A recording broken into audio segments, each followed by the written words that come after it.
بسم الله الرحمن الرحيم والفجر وليال عشر والشفع والوتر والليل إذا يسر هل في ذلك قسم لذي حجر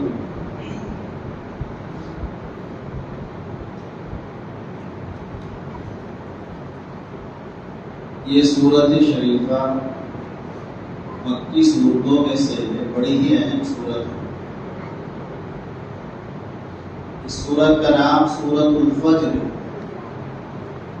اس کا پہلا کلمہ ہی الفجر والفجر۔ اللہ تعالیٰ نے 5 چیزوں کی قسم کھا کر ایک بات ارشاد فرمائی، تو ہم اندازہ لگائیں کہ اللہ تو بغیر قسم کے بھی کوئی بات فرما دے وہ بھی پکی اور سچی ہوتی ہے، حق ہوتی ہے، اٹل ہوتی ہے۔ قسم سے بات پکی ہو جاتی ہے ہمارے اور آپ کے اعتبار سے، انسانوں کے اعتبار سے۔ پھر ایک چیز کی نہیں، 2 چیز کی نہیں، اللہ نے 5 چیزوں کی قسم کھا کر ایک بات ارشاد فرمائی۔ چنانچہ سب سے پہلے اللہ نے فجر کی قسم فرمائی، قسم کھائی۔ فجر سے کیا مراد ہے؟ اس میں مفسرین کے 3 قول ہیں۔ ایک قول یہ ہے کہ فجر سے مراد ہے عام فجر، ہر دن کی فجر کا وقت، ہر دن کی صبح مراد ہے۔ چونکہ ہر دن کی صبح یہ ایک انقلاب پیدا کرنے والی بن کر نمودار ہوتی ہے۔ صبح جب ہوتی ہے، اندھیرا ختم ہو جاتا ہے، روشنی آتی ہے، تو دن بڑا قیمتی۔ پورے دن کو اگر اچھے طریقے سے وصول کیا جائے، اچھے طریقے سے استعمال کیا جائے تو دنیا کے اعتبار سے بھی کامیابی حاصل کی جا سکتی ہے اور آخرت کے اعتبار سے بھی کامیابی حاصل کی جا سکتی ہے۔ اور اگر دن کو ضائع کر دے تو دنیا کا بھی خسارہ ہے اور آخرت کا بھی خسارہ ہے۔ تو ہر دن کی صبح میں ایک انقلاب ہے، ایک تبدیلی ہے۔ اب اس انقلاب اور تبدیلی کو کون کس انداز سے قبول کرتا ہے، اچھائی کے انداز سے یا برائی کے انداز سے، وہ قبول کرنے والے پر موقوف ہے۔ تو ہر دن کی صبح مراد ہے، اللہ نے قسم کھائی۔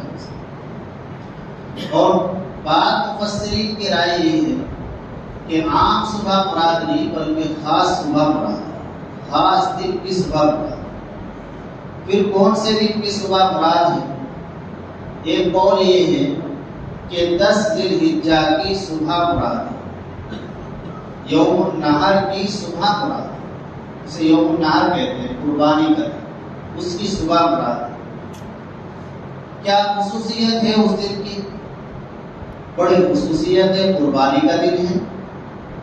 نیز اس دن کی خصوصیت یہ ہے کہ اس دن کے ساتھ کوئی رات لگی ہوئی نہیں ہے۔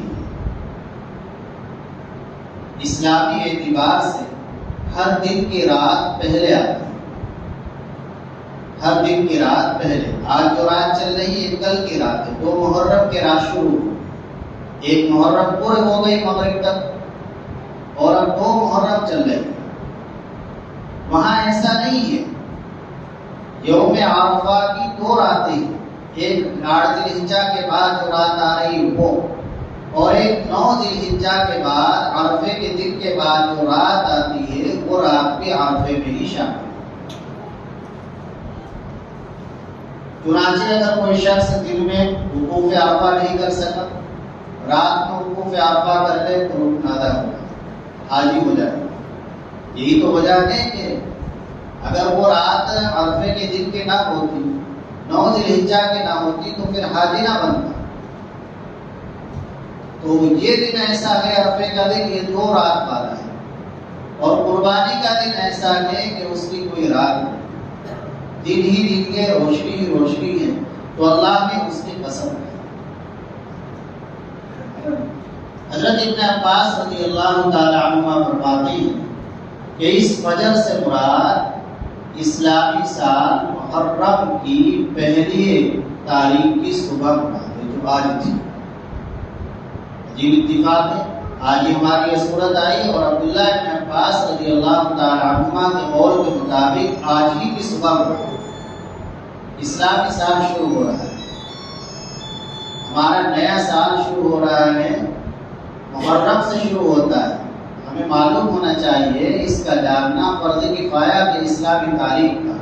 محرم، صفر، ربیع الاول، ربیع الثانی، جمادی الاولیٰ، جمادی الثانیہ، رجب، شعبان، رمضان، شوال، ذوالقعدہ، ذوالحجہ، یہ 12 مہینے ہیں۔ تو ان میں سے سب سے پہلا مہینہ ہے محرم کا مہینہ، بڑے احترام کا مہینہ ہے، بڑی برکتوں والا مہینہ ہے۔ انسان سوچے کہ میری زندگی کے بہت سارے سال پورے ہو گئے، ایک نیا سال شروع ہو رہا ہے، اب اپنی زندگی کے اندر کچھ انقلاب اور تبدیلی پیدا کروں۔ کتنے میرے بھائی ایسے تھے جو سال گزشتہ موجود تھے، محرم کے موقع پر آج موجود نہیں۔ تو ہمارا اور آپ کا پختہ ارادہ یہ ہو کہ ہم اس سال کو ذرا اچھی طرح گزاریں، پہلے سالوں کی برکت۔ پہلے سال ہمارے سے جو کوتاہیاں ہوئے، جو گناہ ہوئے ہیں، ان کو چھوڑیں گے، ظاہری گناہوں کو بھی چھوڑیں گے، باطنی گناہ کو بھی چھوڑیں گے۔ انسان یہ ارادہ کر لے کم سے کم کہ میں انشاءاللہ جو ناظرہ پڑے ہوئے ہیں کہ آج یہ نیا سال شروع ہو رہا ہے تو ہر دن کم از کم ایک پارہ ضرور پڑھوں، کوئی مشکل نہیں۔ جو حافظ ہیں وہ کم از کم 3 پارے پڑھیں۔ اللہ کے ایسے ایسے بھی بندے ہیں، ناظرہ کا ہیں، ناظرہ ہی پڑھتے ہیں قرآن، لیکن ان کا ایک ٹارگیٹ ہوتا ہے اور ان کا ایک منصوبہ ہوتا ہے کہ ہم پورے سال میں 100 قرآن کریں۔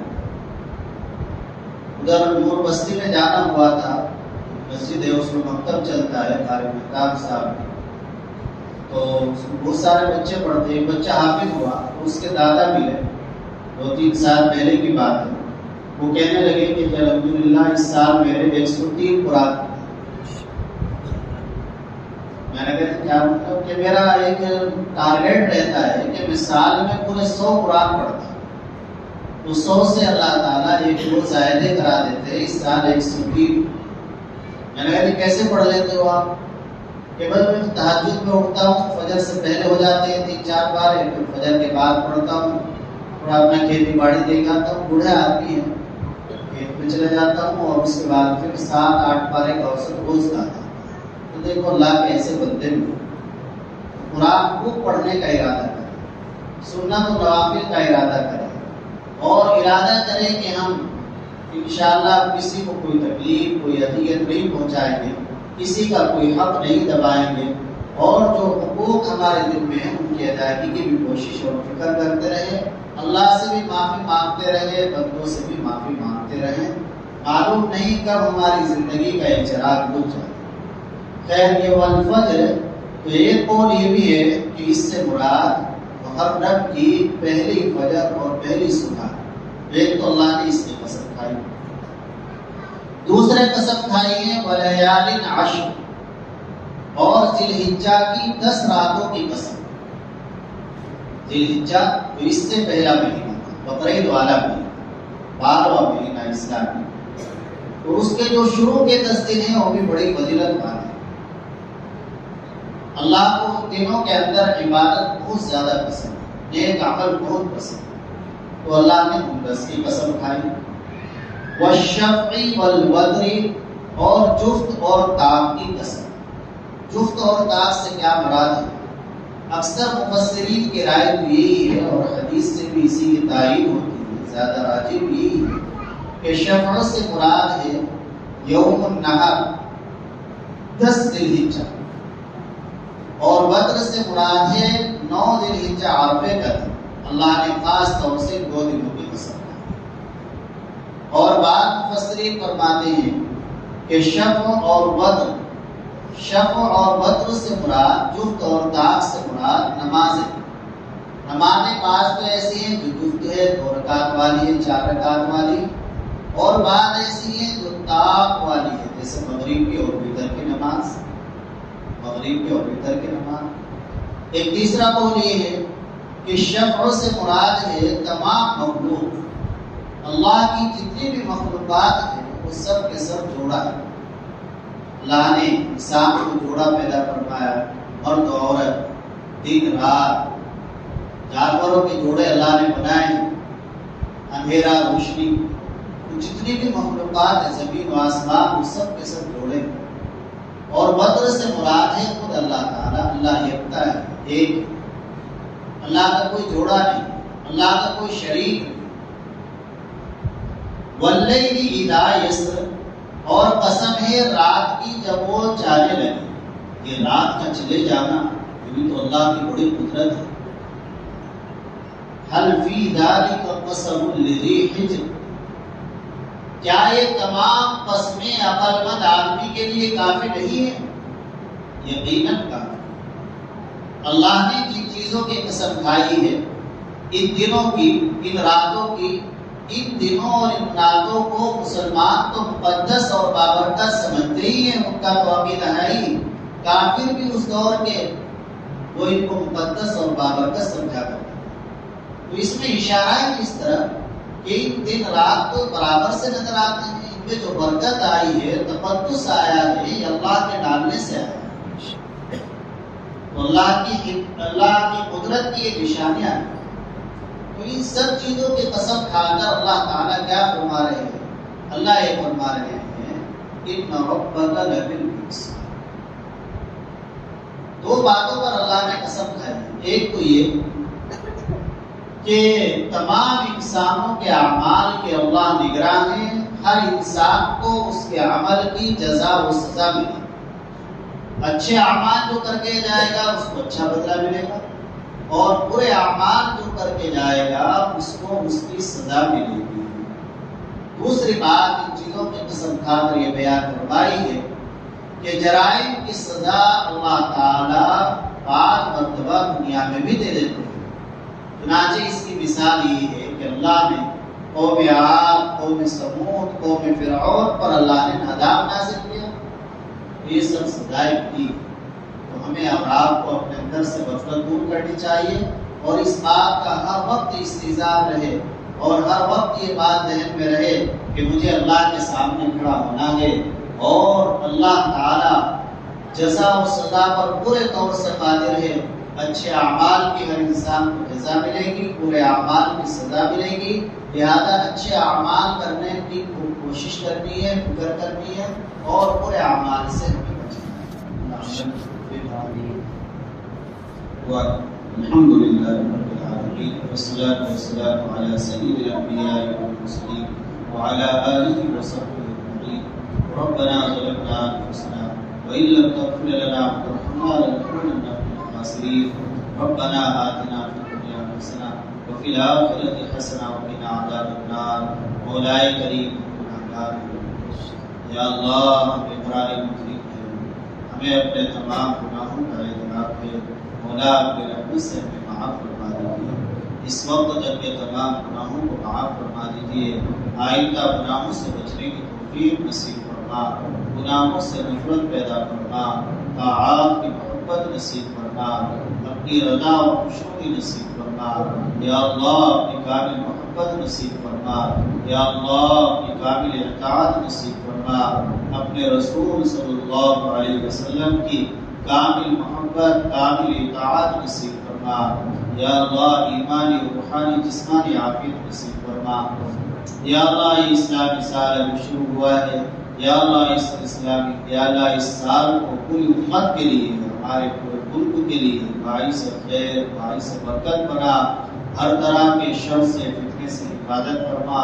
یا اللہ امن و امان قائم فرما، فسادات کو ختم فرما۔ یا اللہ عافیت نصیب فرما۔ یا اللہ یہ تیرے بندے تیرے کلام پاک کی محبت میں بیٹھے ہیں، یا اللہ ان کے جائز مقاصد کو پورا فرما۔ یا اللہ سب کی ضروریات کو پورا فرما۔ جو بے اولاد ہے مولا اپنے کرم سے، محض اپنے فضل سے یا اللہ اپنے نیک صالح اولاد عطا فرما۔ یا اللہ ہم سب کو علم نافع عطا فرما، علم لا ينفع سے حفاظت فرما۔ یا اللہ بغیر مانع عنایت فرما۔ مولا کریم